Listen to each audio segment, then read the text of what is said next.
So what do we do in those moments of fear of abandonment and, you know, people pleasing and all doing all of these things in order to not be abandoned? Like, how can people manage that fear? Well, there are two magic words, I think, two changing habits that are deeply ingrained. One of those words is awareness. You have to catch yourself doing it in order to change it. And the second is the recognition that you have choice, that it's not written in stone. So, awareness and choice. And let's talk a tiny bit about the neurophysiology of awareness and choice. And so, of course, right now, I think we've all been so, uh, interested in neuroscience over the last 10 years or so, and interested in the research that you really can change deeply ingrained patterns of behavior that in turn rely on deeply ingrained neural pathways, that those pathways are not written in stone, that with awareness and choice we can change them. So let me give some really simple tools. Okay, so let's say somebody asks you to do something, or let's say you're in some kind of relationship with someone who's an addict or in some way acting out a behavior that you usually respond to by like enabling, covering up, ignoring, or whatever. The first thing you have to do is actually name what you were experiencing. And so it may be, I'm experiencing, could be a number of things. If you're in a codependent relationship and you're getting that same neural pathway fired up, maybe what you're experiencing is tremendous resentment. That's another indicator of codependency. Just the people that we're trying to help, eventually we feel like they're driving us crazy and we get irritable and resentful. And, that's a painful way to be.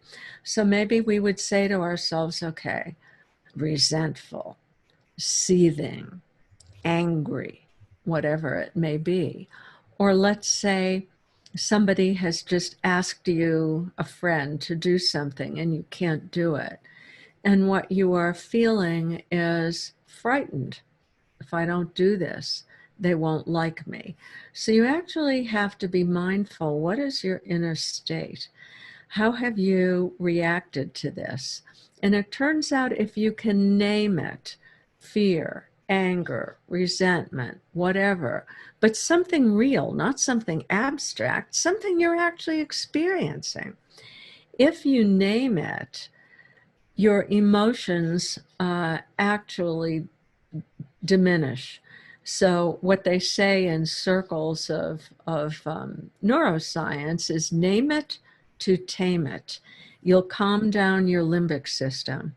And the fact is you can't make a rational choice when your limbic system is in the driver's seat. So when you're experiencing that fear of abandonment, that lack of self-love that's so painful, name it to tame it. And then try to take a pause, a mindful pause, to interrupt that pattern of behavior. And it's very important. This is where self-regulation techniques come in. We all need to know, okay, how do I calm myself down? And my favorite way to do that is I call it gear shift breathing, but pursed lips breathing. So I get a hold of myself by breathing in through my nose and pursing my lips and breathing out like through a straw.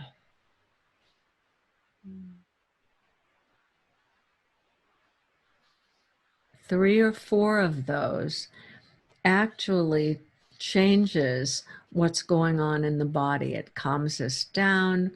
It affects the vagus nerve, it affects the brain pathways, and it allows our rational prefrontal cortex to come back online.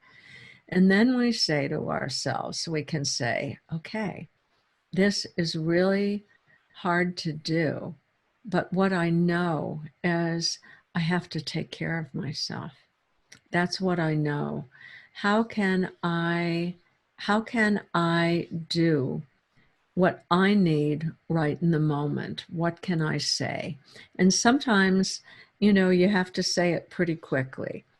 But another thing, like if somebody's asking you for something, you can simply buy yourself some time by not saying yes right away. Simply say, maybe I have to think about it and I'll get back to you. That one little behavioral pause of maybe can make a big difference. But awareness, then a little bit of self-regulation, get your prefrontal cortex back online, and then make a healthy choice. And here's the thing, you won't be able to do it all the time at first. It's a muscle that has to develop, and there are neural pathways that have to develop. And things develop by, making new choices again and again. And, little by little, you can really make some headway with this pattern. So those are a few of the things you can do. Thank you. I love the practical tips so people can start working on those. And I also love that you said it, you're not going to necessarily be able to do it every time. That's a good disclaimer, right? Well, it's important, but then it's very important that you don't end up kicking yourself Yeah. over not being able to do it. Mm-hmm. And that's where a little more self-compassion comes in, where you think to yourself, okay, what would my very best friend say when I tell her, boy, I've been working on this codependency and I just did the same pattern over again? Well, your best friend would say, how terrific that you've decided to work on this. And these things take time, but I'm so proud of you. So that's really important, that we begin to be able to be our own cheerleader. I love it. So let's, and kind of in conjunction with that, I want to talk about shame, since shame obviously comes into those scenarios if we tend to beat ourselves up. So what do you think a shame-based personality is, and what does that have to do with codependency?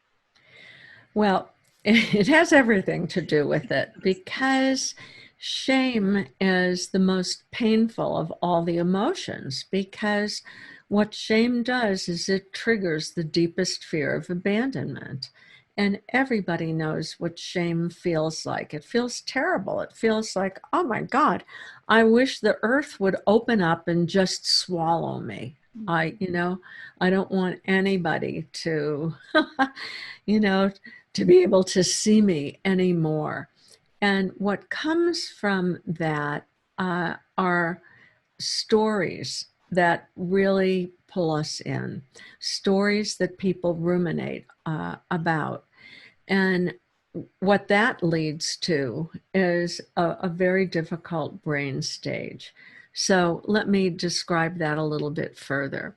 When somebody who generally has had some kind of traumatic childhood, they've been neglected, they've been over criticized, they've been raised maybe by a narcissistic parent, and they've never really been seen. So they don't have a very strong identity. And there's this emptiness inside, which is basic and core to the shame-based personality.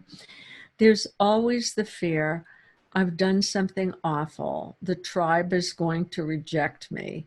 And who am I? I'm a nothing. I'm a nobody. I'm worthless. And that's the core of the shame-based personality. And so when you're being accepted, it feels good. But at the least provocation that you haven't done something right, stories start to come into the brain. And I think shame-based people have very, very strong autobiographical narratives about not being good enough. And at the slightest trigger, they'll think, oh my gosh, that person has dissed me. And it was nothing. This often happens in people with shame-based personalities. Someone doesn't return an email, they take it personally. Well, we all know how many emails float away and you don't even see them. Or you put an email aside because it's important to you and you want to take time to respond to it, and then you forget it and it floats away. But taking things personally feels so bad, and it gets these stories going. One of the keys to this is, again, awareness, to say, oops, this is not reality. I am not being dissed. This is a story that is a default story. I tell it to myself over and over and over again. Sometimes I think, that story is like the childhood rhyme, nobody loves me, I'm going to go eat worms. So you have to say, that's just a story. It is not reality. It is a story. And it's a story that makes me crazy with grief. It's a story that hurts.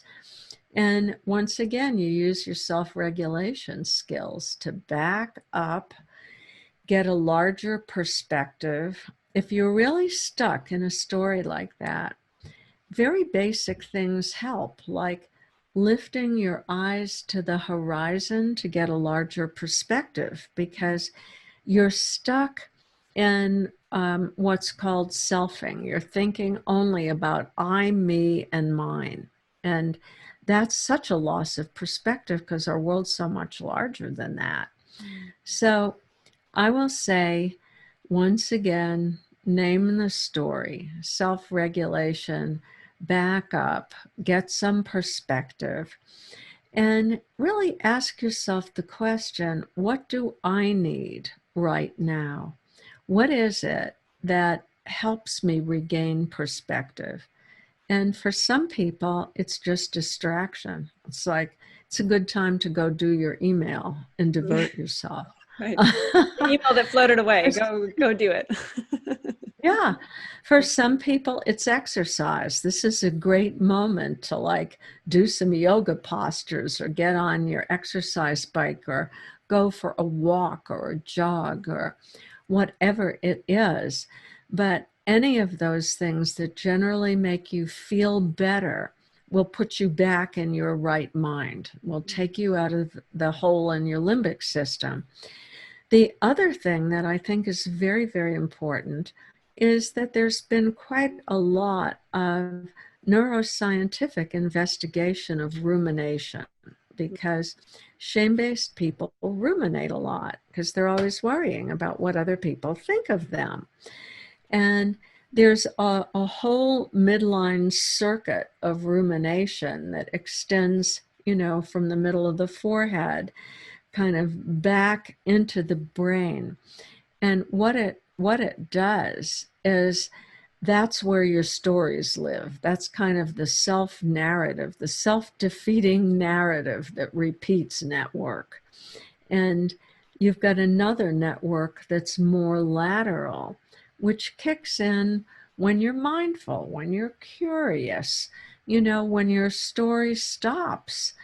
And any kind of mindfulness training, whether it's meditation or whether it's just learning to be curious about things, learning to maybe 3 or 4 times a day, searching out something that's beautiful and simply observing it. I'll give you an example.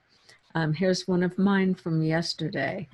Outside, we live in New Mexico, so we have winter, but we like to have a bougainvillea plant in the summer. And sometimes we can bring it in a little bit, keep it over.